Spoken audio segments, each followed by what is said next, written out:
given the current climate in America politically the past several years, it's sort of hard to not be fascinated by lies and our ability to deceive each other and ourselves, and how those deceptions so easily just become reality for others.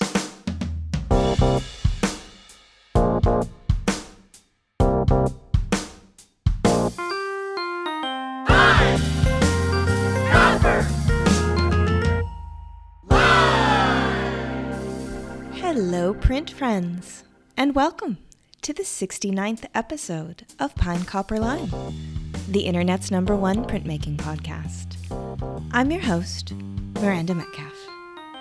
I release weekly podcasts with people in the print world who are doing something a bit beyond the expected. So please subscribe on your podcast listening app of choice. You can also find Pine Copper Lime on Instagram and Facebook, and you can sign up for our monthly newsletter with print news from around the world, all at pinecopperlime.com. We also have a Patreon page, through which supporters can toss a buck or two in our tip hat, and that helps keep PCL at your inky fingertips. You can also get neato thank yous like stickers, buttons, and totes. If that sounds like something you'd be interested in, check out the link in the show notes. And if it doesn't, don't even worry. Just enjoy the show. Printmaking forever, shun the non-believers. Print friends, I am pleased as punch to tell you that Pine Copper Lime is finally offering merch. That's right.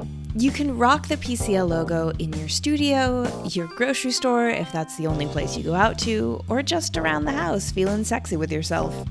And we did not stop there. No. You know your friend Miranda loves a dad print joke.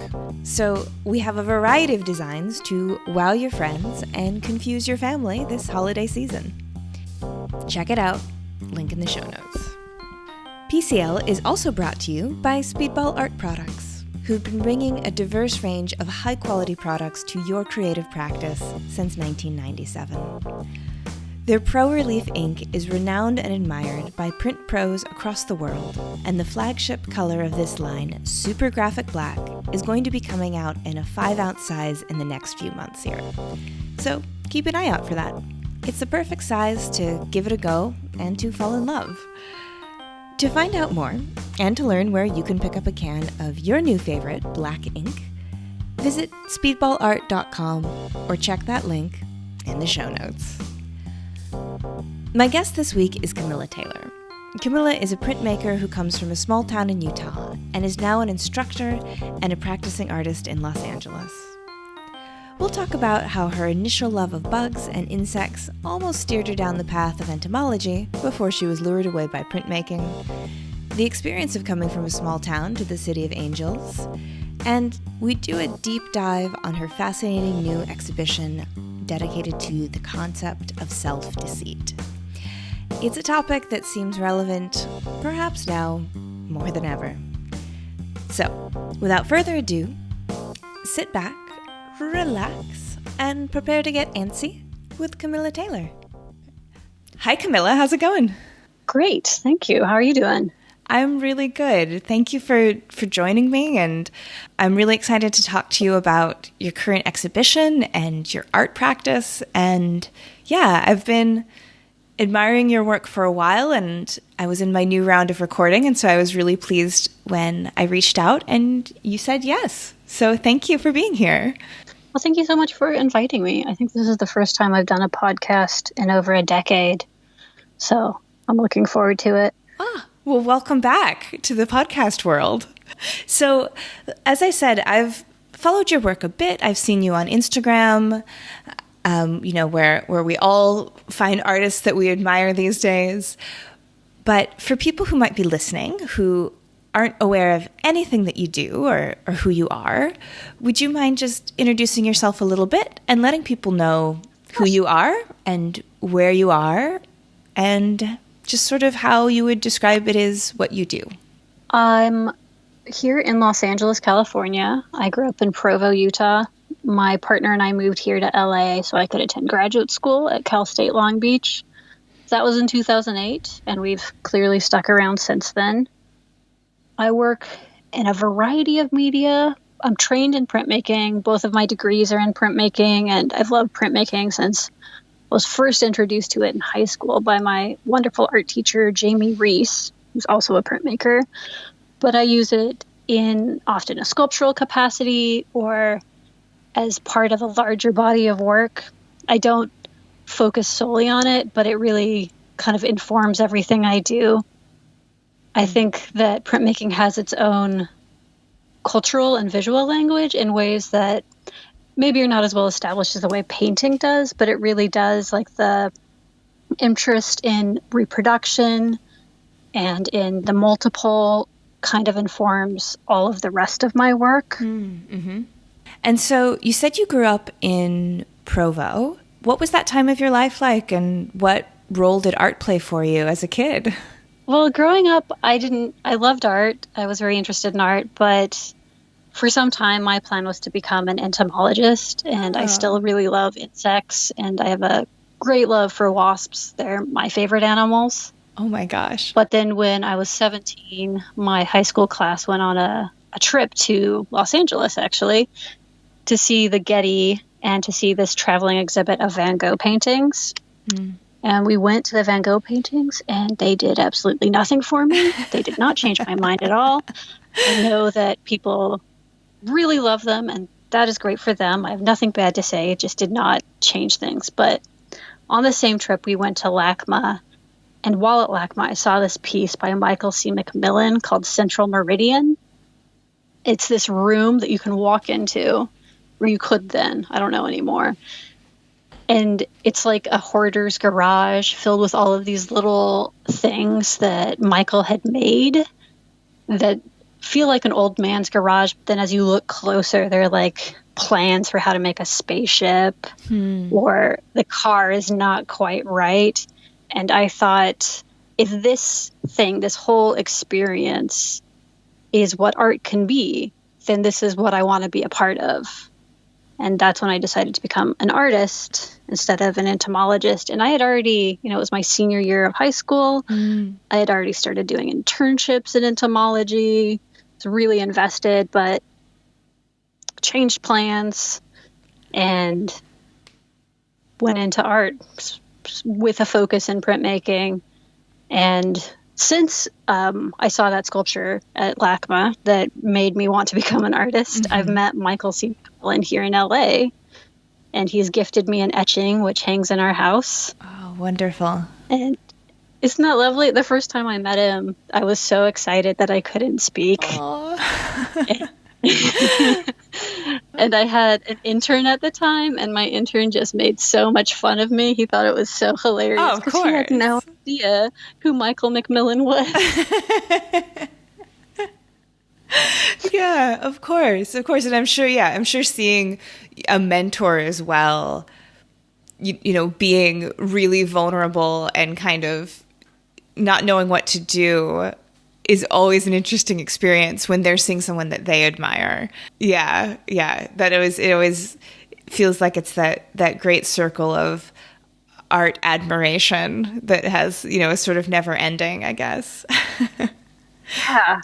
Yeah. So I went to the University of Utah, and it was difficult. It took me like 6 years, I think, because I was working full time so I could pay for school while still getting some scholarships. But, being maybe lower income, it's not as easy to get through college, but figured it out. Thankfully, I don't have any student loans, so I'm not in that horrible soup that so many people I know are. Somehow I was able to avoid that. When you went into art school, did you know you wanted to do printmaking, or did you discover it just doing your sort of general art ed classes? I actually knew that I wanted to do it when I decided to become an artist, because I was doing printmaking in high school. My high school art teacher, Jamie Reese, introduced us to printmaking, and we did lino cuts and dry points and monoprints or monotypes, depending on if people are sticklers for the differentiation. We did monotypes. So I was already very invested in printmaking and was ready to start with an emphasis in printmaking when I went into my undergrad.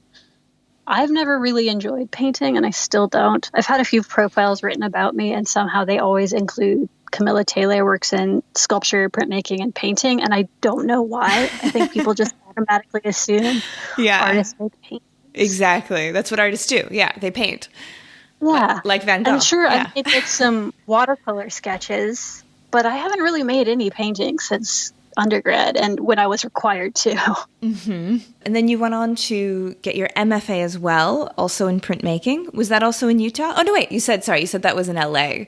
So, Yeah. Well, sort of in LA. I mean, LA area, people in yeah. LA can often be real snobby about geography. Right. I went to Cal State Long Beach, so in Long Beach, and it's a huge school, which was kind of fun because there were so many people, so many different artists going there, compared to where I teach now, where there's, this tiny, tiny little department. We have 3 seniors graduating this year, Oh, wow. whereas we had hundreds graduating when I was getting my MFA. Yeah. And so what was that move like from Utah to LA, kind of emotionally and creatively for you? We lived in Phoenix in between for a couple years for my partner. He got a job there, and then we moved here for grad school. And it was a huge difference just moving from a very conservative area, both Phoenix and Utah, quite conservative. Even if there are little pockets that are quite creative, it's still this overarching community that does not really value what you're doing, to Los Angeles, where it's so vast and so many spaces that are showing art, so many little artist-run spaces also, and like every corner it feels like someone's got a little thing going. Yeah. I remember a couple of years ago, I saw a list of all the galleries that had closed that year in LA, and it was over 100 galleries, which is kind of sad, but I realized that maybe 80% of the galleries I had never even heard of. And I think I'm pretty dialed in to the LA art scene. It's just so vast that it's impossible to really keep up with. Yeah, I definitely know that feeling, just kind of on the cusp of getting to know Bangkok, which, it says the population of New York City. So it's a very, very creative city, very artistically minded city. And so, you just have to accept that you're not going to ever kind of get a handle on it. You're always going to be a fish in the stream, just sort of looking around, and at no point will you feel like, yeah, I know it inside and out. I mean, at least I won't. I'm sure there's someone somewhere in Bangkok and LA who truly, knew every name on that list. But yeah, I've got too many other things going on to dedicate my life's work to it. And it's nice. That sense of discovery still being available is a really hopeful way to be, I think, in an art scene in a big city. I think a lot of people I know love being in smaller towns, and I think economically there are definitely a lot of benefits to that. But there's something quite nice about, in LA, I'm almost always going to be a small fish, just compared to what else is going to be going on here. And I don't know that I ever was a big fish in Utah, but I sure felt like it by the time I left. Maybe that's the hubris of being 21. Yeah. But it's nice to feel like you can always improve here. There's always something you haven't done. There's always someone doing something more exciting and bigger, and, there's just always something more. Yeah, I love that idea of being able to embrace the little fishness and understand that means that, you're I'm gonna take this metaphor to a ridiculous conclusion, but of just of if, as long as your tank isn't too small for you, your capacity to grow is infinite, like a goldfish, so it's, whereas, yeah, if your tank is Provo, Utah, you might reach your capacity halfway through life or something like that. So yeah, I love that. Definitely. And then, so you have a current exhibition up right now that has some sculpture and printmaking in it. And you're using the multiple a bit in the sculpture as well, which we can talk about later, which I thought was really interesting. But it's called Your Words in My Mouth. And it's an exploration of the phenomenon of internal deception, sort of the lies that we tell ourselves that then become true for us. What particularly about this concept interests you? I think a lot of my work really is an exploration of consciousness and the internal space. And each body of work, I kind of try to explore a new aspect of that. But given the current climate in America politically the past several years, it's sort of hard to not be fascinated by lies and our ability to deceive each other and ourselves, and how those deceptions so easily just become reality for others. I have at the beginning of the exhibit 6 portraits of fabulous liars, people who were much more successful at lying that it became an interesting, and others had to sort of hunt them down to put a stop to these lies. But their motivations, the ones that I chose, were people who were never motivated by financial gain or power. One of them is Frederic Bourdon, who's this French man who as a child was abandoned and abused. And so now as an adult, he is quite short. And so he puts on makeup and a hat and pretends to be a lost child. And well-meaning adults will believe that he is a child and take him to social services and get care for him until it's figured out, no, this is a man. As soon as he takes his hat off, he's clearly balding. Oh my gosh. Yeah. But he just wants to be able to get that love that you can't have as an adult. You don't get to be a kid again. You don't get to go back to this helpless phase and get a second version of the childhood that was spoiled. Yeah. Yeah. But his motivation, I think we can all understand to at least a small degree why you would want to do that. But it's also kind of horrifying and gross. Like, he was put in group homes with actual children and put those children at risk. And I think about, what if you're that well-meaning adult who helped him out and maybe actually younger than him?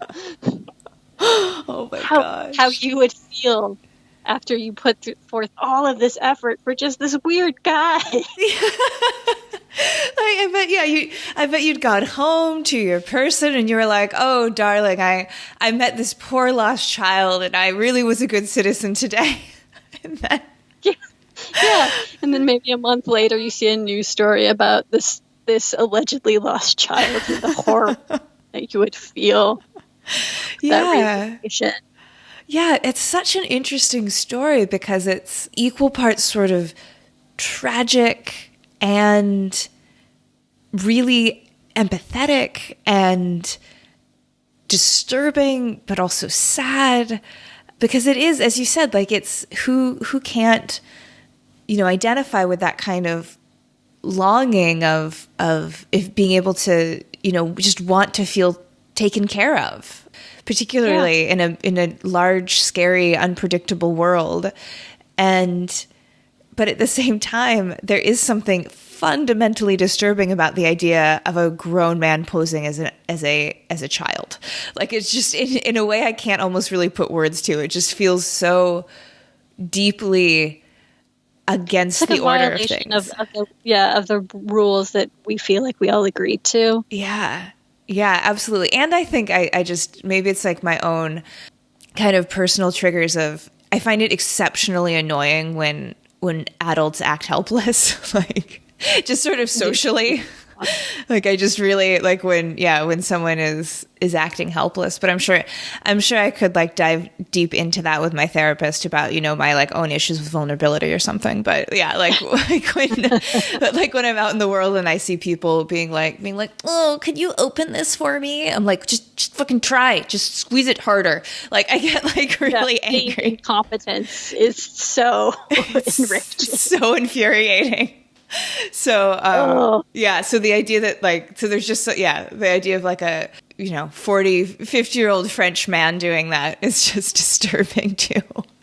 So there's his deception. And then I have several others where, There are 6 of them. I included myself as one of the portraits because I think that this implicates all of us. All of us are liars.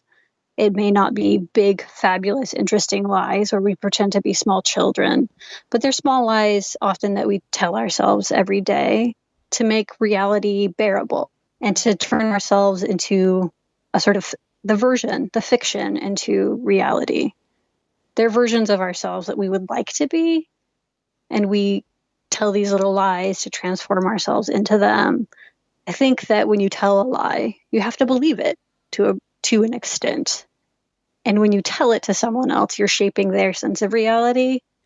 So one thing that I was interested in with the show was the idea of shaping reality for other people and yourself, because that's what lying does. If someone is to believe it, then you gave them this new version of reality. And sometimes it's so small and inconsequential that it doesn't matter. And sometimes it's huge and very consequential and often heartbreaking. It's really interesting to hear you talk about, the ways in which self-deception can be self-soothing and almost sometimes necessary to get through what's going on, but then also the fact that it has the capacity for just exceptional, to cause exceptional pain as well. And it can be, it could be saying, like, for instance, when I wake up in the morning and I say, there's no way Trump's going to be reelected. Like, that's just not a thing. Like, that can't be a thing. That can't be a thing. And so I tell myself that I know this because I need to be able to put on my shoes and go down to the corner store and get a coffee and get to work. Like, that, these are, I need, if I dwelt in that horrible, reality of it actually being an option, I wouldn't do anything.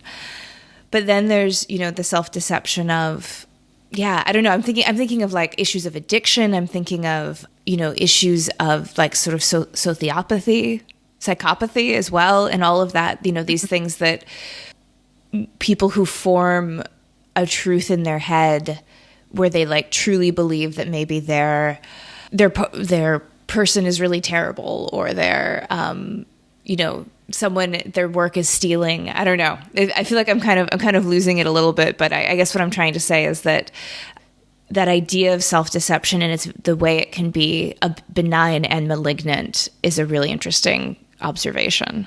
Yeah. Or I think I've seen it, and you may have seen it in academia, people who are very smart, but then never quite try as hard as they could. I know someone who went through law school and then never took the bar exam, because as long as he doesn't take the bar exam, he never has to learn that he's someone who would fail the bar exam. Right. It's the fiction that he is still this brilliant person who is better than everyone who went through with that can continue to live, or that you're the best artist and people just don't recognize it. And all of these other artists are getting these shows for some other, like maybe they're having affairs with the gallerist, or they're all from rich families. There's some other reason. And it's this fiction that you sort of soothe yourself with that makes, I mean, I'm not going to pretend that I'm not prone to those thoughts too. The reality of situations much more bearable. Definitely. Yeah. And that the way we kind of conceive of the world is fair and unfair as it sort of suits us, Yeah. When it is not recognizing me, it is clearly unfair. Yes. But when I get things, it is only because I deserve them. Exactly. Naturally. Yeah.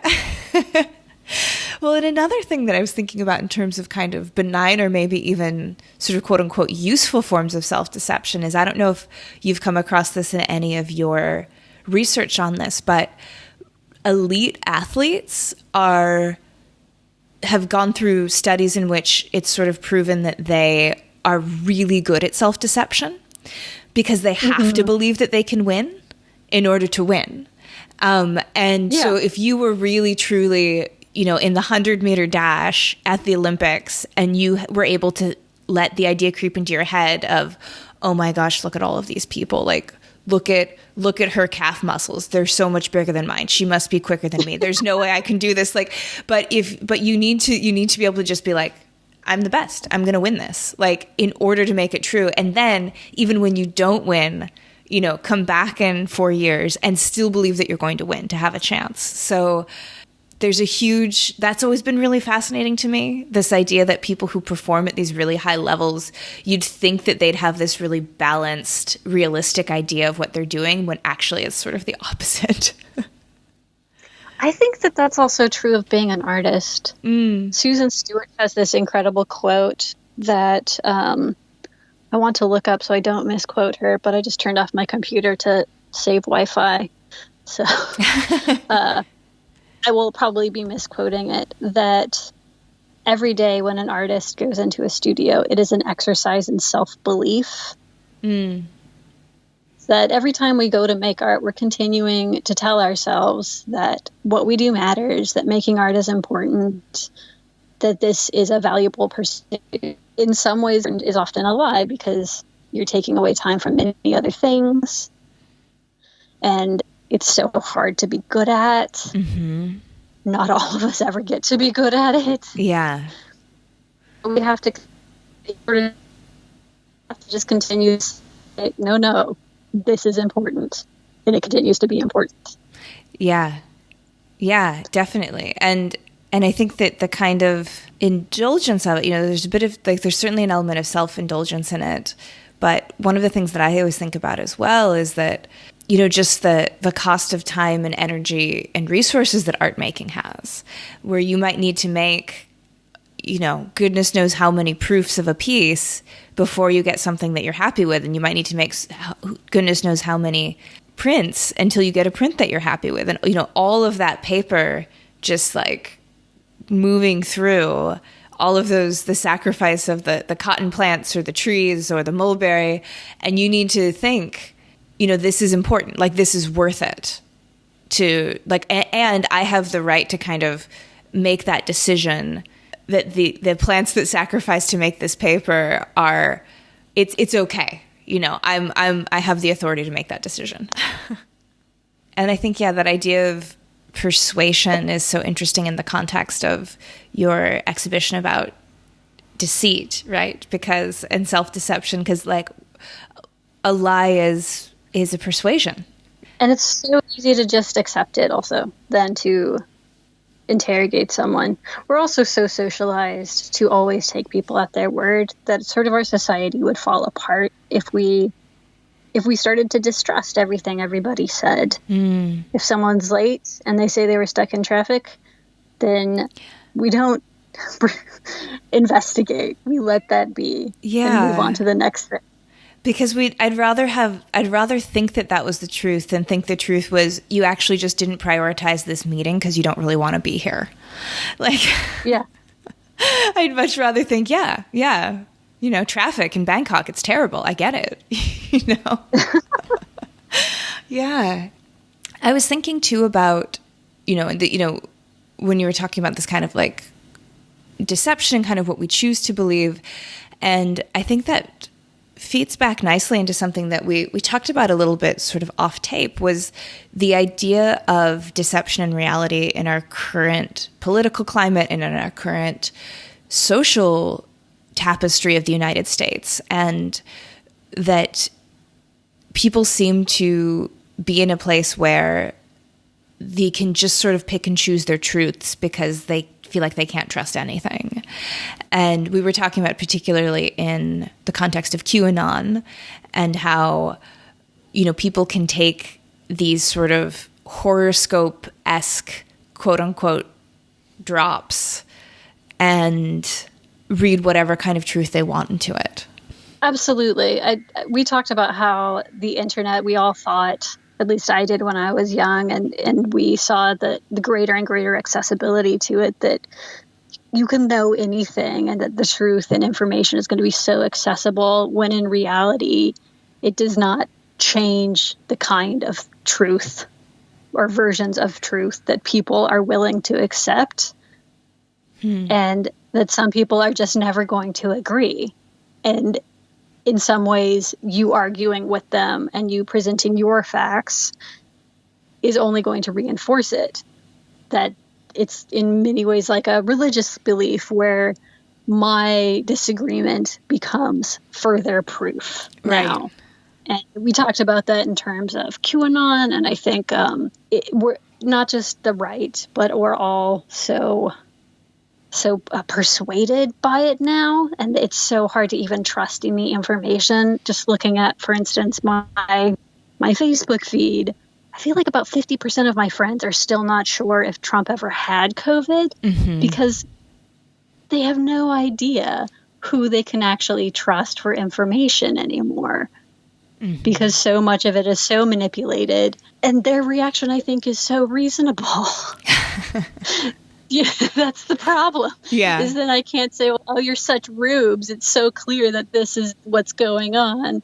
When at this point, at least in the governance of our country, there's so little concrete things that you can cling to and say, this actually happened. This is the truth. This major event is a true thing. Yeah. There's so little of that. And because of that, things like QAnon are able to exist because they can take one little lie, say that the president says or someone else in power says, and then weave this entire tapestry from it that becomes this elaborate conspiracy that shapes the way people interact with each other. The way they look at something as mundane as children's toys are now this tool for child sex trafficking somehow. Or the Podestas own this beautiful sculpture by Louise Bourgeois, Arch of Hysteria, and I've seen that pointed to multiple times as proof that because they own this sculpture and display it, they must be eating children. Oh, gosh. No one else would ever want to have this beautiful sculpture. I mean, to me, it's an incredible sculpture. But I suppose people who are not interested in those kinds of ideas, to them, it only indicates a sick mind that is totally believable that this person is sacrificing children for adrenochrome. Yeah. And I think that in that landscape where you don't know what you can trust, I think self-deception just becomes almost like the only form of reality, because you have if you believe there's actually no way to gather information and find external truths, then the only truth is the internal truth. And that is, any closed loop like that is never going to end well, I don't think. Yeah, it's the most destructive thing, because we should all have realized at this point, by reaching adulthood, that we ourselves are not that reliable. Yes. We always need to have some other source of information. Eyewitness testimony is very unreliable, and our ability to parse information is so faulty. Returning back to the idea that if someone says they were stuck in traffic, we just believe them. But if we were really critical about it, or any of these little lies, we would know this is a lie, and now I have to also inspect every other little thing this person potentially says, because I don't live my life in distrust. The body of work is not a didactic. It's not saying we should distrust each other. It's just a reflection, I think, of the reality that we are untrustworthy. Yeah. But that untrustworthiness is just what we have to accept to continue living. It's just the way we are, how it is. Yeah. In the process of making it, did you find yourself really more hyper-vigilant for your self-deceptions and maybe your white lies while you were making the work? And has that stayed with you? Maybe. It's so hard to say, especially now. The majority of it was made during the pandemic and social distancing and stay-at-home orders here in Los Angeles, where the opportunity to white lie have been greatly diminished because I've had so few social interactions with other people. But I have actually found myself more and more willing to be honest about things. For instance, this is a stupid little thing where I don't like wine, but it's sort of the de facto thank you gift, right? And in the past month, 2 separate people have offered me wine as a thank you gift. And to both of them, for the first time ever, I was willing to finally out myself as someone who does not enjoy drinking wine and just say, I don't really like wine. But if there's someone you know who would enjoy it, I would love it if you gifted it to them instead. Yeah. Or I would love to pass it on to someone who will enjoy it. And normally I would just take it and just, quietly gift it to the next person who needs a thank you gift for cat sitting or whatever it is. Right. Yeah. And it's, I often think about, those white lies in terms of giving myself too much power and too much credit. Like, do I really think that I am so important to this person that if I tell them I'm not a wine person, that it'll just ruin them? Like I think, like, Jesus, Miranda, you're self-obsessed. Like, exactly. No one cares. No one cares. That's the other thing we tell ourselves is that we are so important, when in reality we have very little importance outside of our own thinking. Yeah, absolutely. Absolutely. I'd love to focus in just a bit on the dry point monotypes that are in your exhibition, because I think that the technique is really interesting and also really effective aesthetically. So could you kind of just speak to the process and how that sort of fit thematically? Yeah. So initially, actually, I wanted to make etchings. And when I was originally planning out this series, that was my plan, was to make some copper etchings. But then pandemic happened and I lost access to the studio, the printmaking studio at school where I teach, where I was planning on etching. And I had to pivot to what can I do in my home studio on this little tiny press that is my own press, which is one of those Dick Blick baby blue presses with, I think, a 12-inch wide press bed. So it's quite small. And I love my little press, but I know it is, it's no Takash. So, but dry point, I can absolutely do a dry point at home. And because of one of my jobs as an artist assistant, I had all of this leftover plastic film that I had saved because I thought, well, the artist is throwing this away. I'm sure I could do something with it eventually. And thankfully, I did. I figured out it's so easy to cut. And so I could cut it out and put a sketch underneath to do a dry point print really easily, and then cut out the shapes. So I could create those really beautiful, rich blacks by just inking up a plexiglass and then putting that plastic film-shaped plate over top.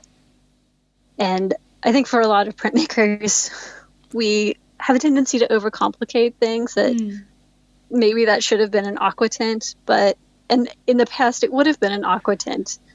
But as my facilities were simplified, I thought, well, what else can I do? Oh, of course, I could just do a brayer roll to get a nice black background, and it'll work perfectly. Yeah. I ended up making about 64 of them, and so they became monoprints for the most part because editioning just seemed like almost a meaningless exercise for an exhibit at that point. If there's so many different images, I don't know that it becomes meaningful to have each of them in an edition of 5. That just means I'm going to have so many prints afterwards and keeping track of them.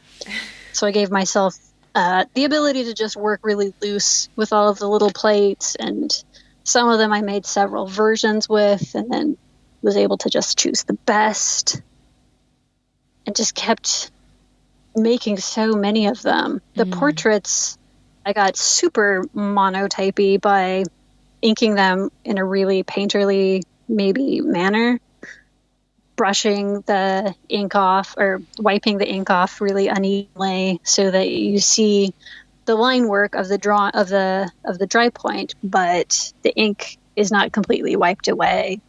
And it sort of gives it a sense that the figure, the line work, is falling into or being invented out of that black space of the ink, thinking of the way that as they invent these fictions about themselves that become reality, they're coming into clarity or out of clarity. It's funny to me because I think most of them were rather successful, but then friends who are printmakers one of them came and told me which ones looked the most contrived in terms of wiping, because he's done the same medium, of course. Uh-huh. And so he knows exactly how to achieve that effect. And he said, this one's the least contrived. This one's the most contrived. That looks so. Yeah, I feel like leave it to a printmaker to want to get technical. I think that we can always appreciate that. Yes. Yes. We're such nerds. So, yeah, and then so along with these portraits, I've seen dry points of objects as well, like houses, chairs, stairs. How did they speak to the theme of the exhibition? Like the portraits are these manifestations of these deceivers that have these stories, but what about the non-human representations? Mm-hmm. So the way I kind of try to structure a body of work or show is I think of it as an essay, and each piece in that body of work is like a paragraph, a proof towards the thesis of the essay. So maybe the first paragraph in this essay are the portraits that lay out this very clear idea of deception. And then you go into the next room in the gallery, or just the next series, and you see maybe a more metaphorical idea about deception. The little houses are all of doll houses. And doll houses are this space where you can imagine yourself. You can think of this version of a life, but it is entirely inaccessible. It is always a fiction. It is never a reality. And because of that, the perspective on them always feels a little bit not like a real house. It always feels kind of too small, like you see it slightly from above. Either you would be in order to see a real house that way, you'd have to be a drone or on a high ladder. But because they're little doll houses, you get that sense of their smallness and their containment. The dollhouse idea is mimicked also in a sculpture that I have in the show, where, kind of referring back to how printmaking has really influenced my sculptural work, it's a dodecahedron, which is a 12-sided shape. Mm-hmm. But each side on that shape has a 3-dimensional house, small house, bursting out of it. And all of the houses are from the same pattern that I designed, but with ever so slight variations. And the pattern I had laser cut, so I think of it sort of as influenced by the idea of printmaking, and could almost be considered a print if we were to extend the idea of printmaking to digital work. But I'm not a real stickler for definitions. I don't mind one or the other. Yeah. So the repetition of those are, again, about the inaccessibility of this fiction, but also this phenomenon that I'm curious if you've experienced, or if anyone listening has experienced, of you have a dream, and in that dream you return to a house that you grew up in or that you've lived in for a long time, but something in that house has changed. Mm-hmm. Have you ever had that experience? Yeah, like, and not even necessarily like a childhood home, but it'll be like, yeah, I'm in my undergraduate philosophy classroom, but it's actually a field, and it'll just be, your brain is telling you where you are, but the physical space doesn't reflect how you know the actual reality of that space. Yeah, for sure. Yeah. In the Poetics of Space, Gaston Bachelard talks about this phenomenon. He calls it the dream house, but I try to not call it the dream house, because we think that means like your ideal house, the perfect house that you're going to live the American dream and go into a great amount of debt to buy. But instead, the house that you actually experience in a dream, and how it's both the familiar and the unfamiliar. And it's sort of this manifestation of your own subconscious, the space that your subconscious exists in. So each of these houses is the same pattern, but each is also slightly different window pattern, or different arrangement of doors, or one of them has siding, one of them has more dormer windows. So each time, each iteration of the house changes slightly, but all are essentially the same house. And there's never a true house. There's no platonic ideal of the self. Because once you tell a fiction about yourself, it becomes the reality. In some respects, enough that there's no truth underneath, or there's no how to phrase it. It's not that there's no truth underneath. There's nothing else that is more true underneath. We could say we're like layers of onions, but every layer of the onion is just more onion. It doesn't change. It doesn't become a new thing. It's just ever so slightly different. And I think that's how we are. I'm also kind of fascinated by this idea that some people kind of think of this true self that's different from who they actually are. That's sort of the separate, set aside, idealized version of themselves. And sort of like the quote unquote true self. And that to me also feels like this kind of convenient fiction that separates you from your actual actions. If there's always some perfect ideal out there.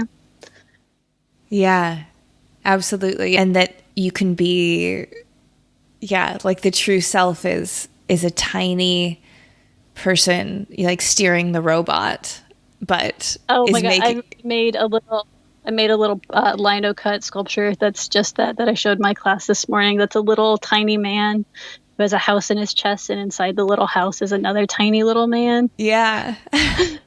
Yeah, the whoever that tiny person is steering you.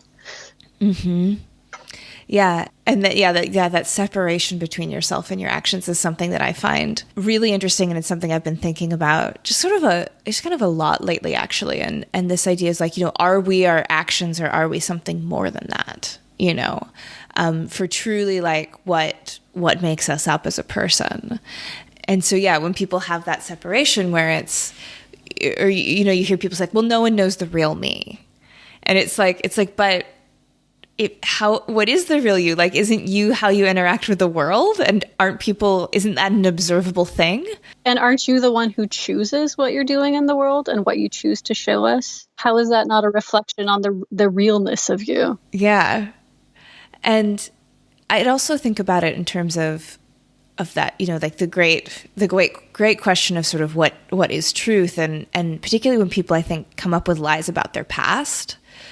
About things that maybe don't have like an inert quality to them, because the past is fiction, right? It's something that certainly especially if it's something that you experienced on your own, like what does it really matter in its own strange way what you believe about it? And if you want to self-soothe through deception, if you want to tell yourself like, I've never done this for the record, but like if you were like driving down the highway and like it's late at night and you're the only person and a cat runs out in front of your car and you hear a bump, if you want to tell yourself, I'm sure it's okay, I'm sure it was just a pothole and I'm sure the cat is fine, and you're like going through the countryside and you're never going to come back to it, like how is that affecting your life? Obviously it's affecting someone's life. It's affecting the cat, and it's affecting if that cat has people or kittens or something. But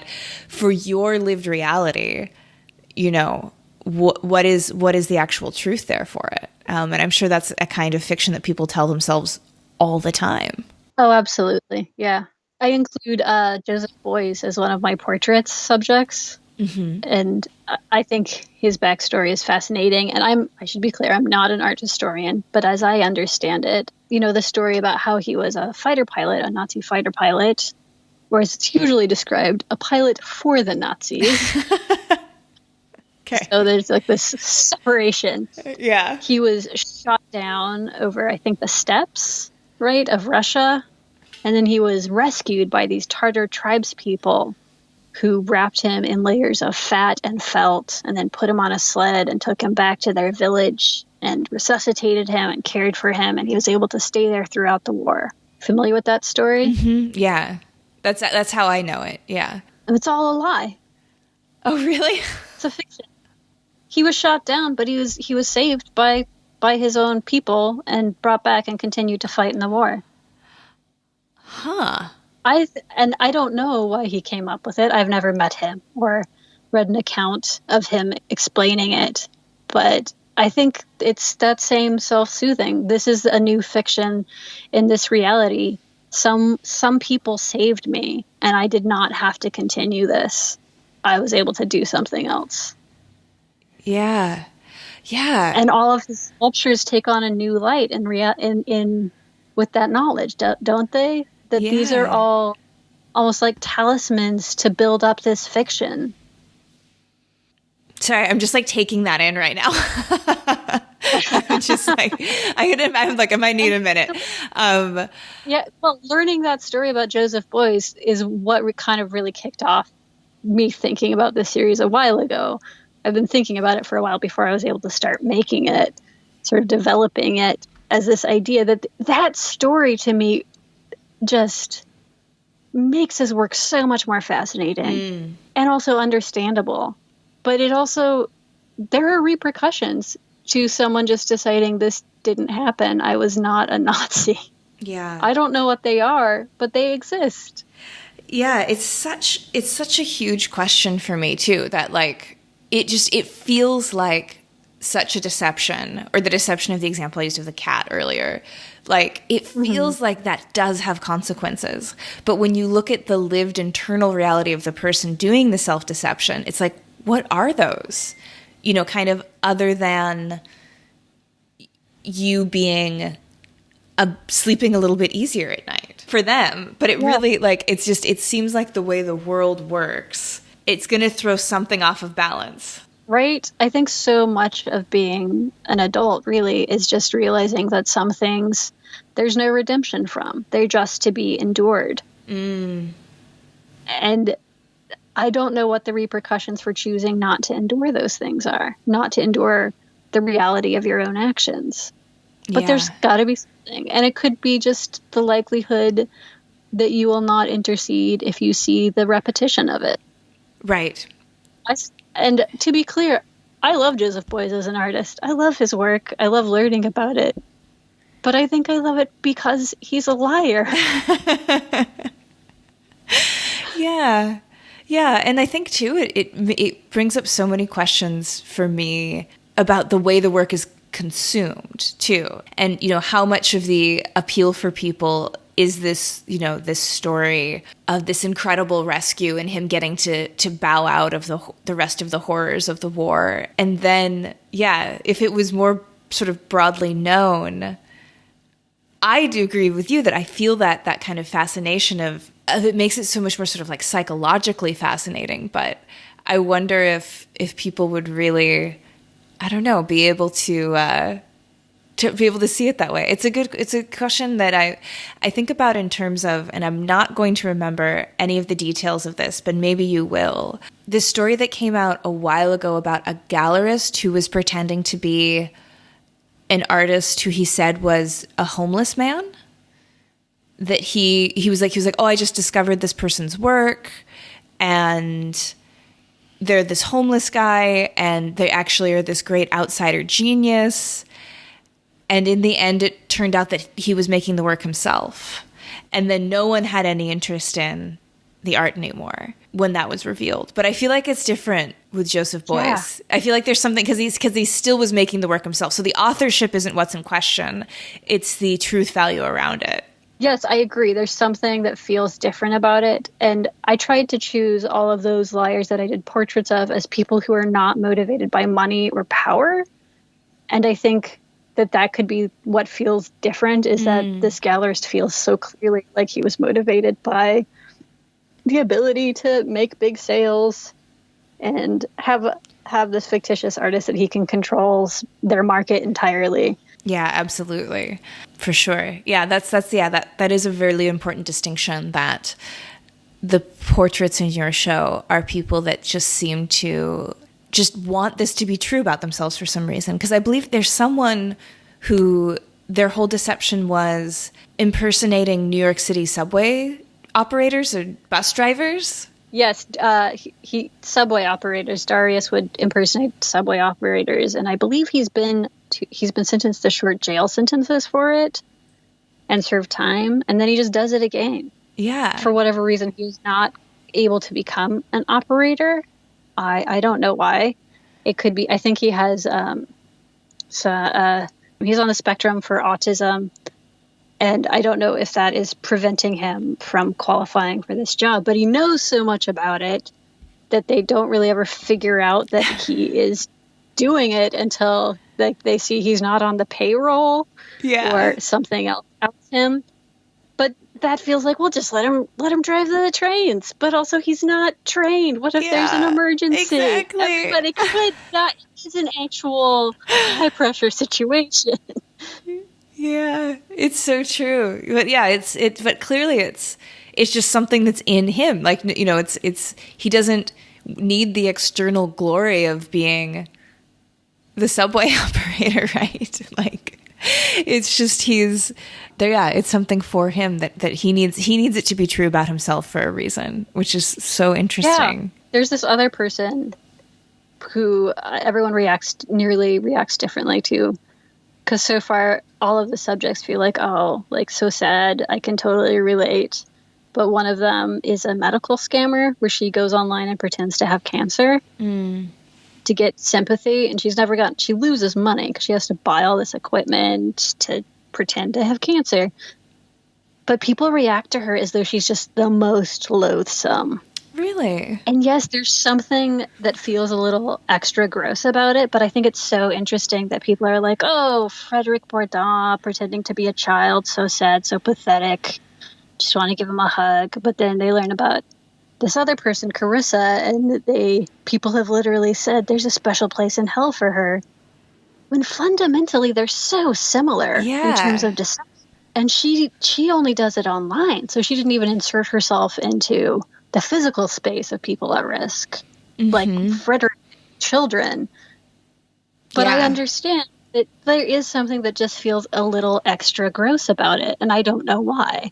I had a hard time finding women for as subjects, honestly. That's really fascinating. I wonder how much of it. I don't know, because I was gonna just pop off a completely based on nothing question, which was I wonder if it relates to being on the autism spectrum. But then I also then remembered that I recently learned that it's not that less women are on the autism spectrum; it's just harder to diagnose in women, or it just doesn't get the same attention. So it's not even necessarily that. And to my knowledge, Darius was on the autism spectrum, and he's a black man, and I also found it quite hard to find people of color with these parameters. To be clear, I'm sure that there are lots of con artists who are people of color and women, but with the parameter of someone perpetuating a large kind of deception with other motivations than money or power, Yeah. I just have wealth of white men who did it, and very few women and people of color. Maybe it's because white men kind of have inherent power and Ability. I mean, that is what I think. yeah. Let the viewer come to those conclusions. Right. You said it's not a didactic exhibition. Yeah. Yeah. Well, I know that it's a bit kind of gauche to ask this of an artist when they currently have an exhibition up, which is the what's next question, because you're currently kind of celebrating a body of work, but we're in a very quickly changing world, particularly when it comes to truth value. Has anything come up from showing the exhibition or people's responses or even just recent events or anything going on for you that's kind of given you an idea of where you might go next? Well, I made a quilt for the show, and it's printed, and I really enjoyed doing that. I've been working on sketches for making another printed quilt. I didn't grow up quilting personally, but I learned how to do it fairly recently in life, and I love the idea of making the print into something that's so malleable and soft, and then pairing it with sculpture that it feels like you're sort of caring for this sculpture and gives it this sense of warmth that you wouldn't otherwise have, and the interaction between the two things. I haven't really conceived of a new body of work yet. I love a due date. I love working towards a due date, and I don't have one right now besides the sort of individual pieces that I have self-imposed due dates for. Yeah. I've been thinking about how we adapt to what's going on with being able to be in a space, and I don't have a good answer. Like, how do we replicate the community that we don't, at least I don't get to have anymore with, like, I can't have a big opening reception anymore and experience that kind of a community or attend one. because it's just dangerous for us all to be in the same space with each other, breathing air. Yeah. The handful of people who forget and go in for a hug and get too close. So what are we going to do to replicate that and still have a physical experience of art? And I've been thinking about maybe nail art is a good answer potentially. I'm not quite sure how we then elevate that to the same kind of level or experience that you can have in a gallery with large works, but it's something I've been thinking about. Yeah, and maybe it's just our expectations need to shift too. Although I can tell how, I think, given your story about how the impetus for you to become an artist, not an entomologist, wasn't an immersive exhibition, that the idea of art in space might be particularly on your mind, because it's those experiences, that the actual bodily experience of being in an art space like that. Absolutely. And you and I both love Instagram, but so much of my work is black on black, and it just does not communicate as well in photography as it does in the space with you. Yeah. So yeah, just pretending that the digital is a adequate replacement for experiencing art in person. I just can't get behind that. So I'm not about to start using bright colors that really pop out on the tiny little screens we have. And also, I just like I could do in Central Meridian, seeing how pieces have relationships with each other, like Right. the little prints of individual chairs and how they have a relationship to the sculptures of tiny chairs, or the little houses have that relationship to the big houses, and the interplay between works in a space together when you experience them all at once, and you can lead a viewer through this thread till the end. Viewing rooms are just such a limping, aping solution right now, because there's nothing will replace the experience of walking into a space and feeling it hit you, and feeling that delight or that horror or that emotion, or even turning around a corner and being hit with a work of art that's been kept from you from the initial approach. All of that is just, it's so wonderful. I have this piece in the current exhibit that's, as you first come in, you just see that it's like a life-size ceramic head, and it's at the front. So you see it, people tend to just walk past it, experience the whole show, go all the way to the back, get to the glass stairs, see the quilt, and then as they leave, they see that the head, because of its angle, you see as you leave that it's hollow and there's something inside. And so there's this like last experience, this iteration of everything that people have right when they're about to go out the door. There's a tiny little figure seated on a chair inside of the head that coming in, everybody misses, and they only get to have that little experience on the way out. And it's like this little moment of delight and discovery that I don't know how we can replicate unless we start making shows into video games, which could be a great solution because that's actually a platform or a medium that makes sense digitally. Right. Yeah, especially if you want to try and get the immersive experience. So, yeah. And then with the blanket though that you were talking about, so you're printing on, I'm assuming, panels and then stitching the panels together. And are you printing with the dry points still for that, or etchings? So I've done one in the past where I printed dry points on fabric, but for this current one, I just did monotypes on fabric, where I pulled weeds from my garden and then used the roots from the weeds to ink up, and then paired them so it'll be a black panel with a white, the block out of the weed, and then flip it over, and then it'll be a white panel with a black weed, so they become mirrors of each other. Well, I think that, I love what you were saying about the softness and the malleability of it. And I've been thinking a lot lately about the connections between printmaking and textile, and how I haven't really explored it too much in my conversations on the podcast or just sort of in general, but it's exciting to hear. So I'll keep a keen eye on your Instagram. Yeah. I work with textiles a lot. I've got another piece in the show where there's a tablecloth underneath 17 heads that are 17 ceramic head sculptures. And the tablecloth, I think the trouble is that maybe it looks a little too slick because a lot of people just sort of think that it's a found object or something that I purchased, but I printed on it a very specific pattern of mock orange flower, right? Cut out these stencils of mock orange flowers from drawings and then printed it in a pale gray on this white fabric because mock orange flower in the European language of flowers tradition indicates falsity. So it's like this little additional layer of information. In retrospect, I'm not sure that honestly that I need to give people a clue, because sometimes like that little figure in the head, it's nice that not everybody gets it. Yeah. And just some people get this little extra information who spend the time with it. Yeah, I do like that. And even if people see it and don't sort of fully understand it, I think that's all in the capacity of building visual language. And yeah, not everything needs to be handed, for sure.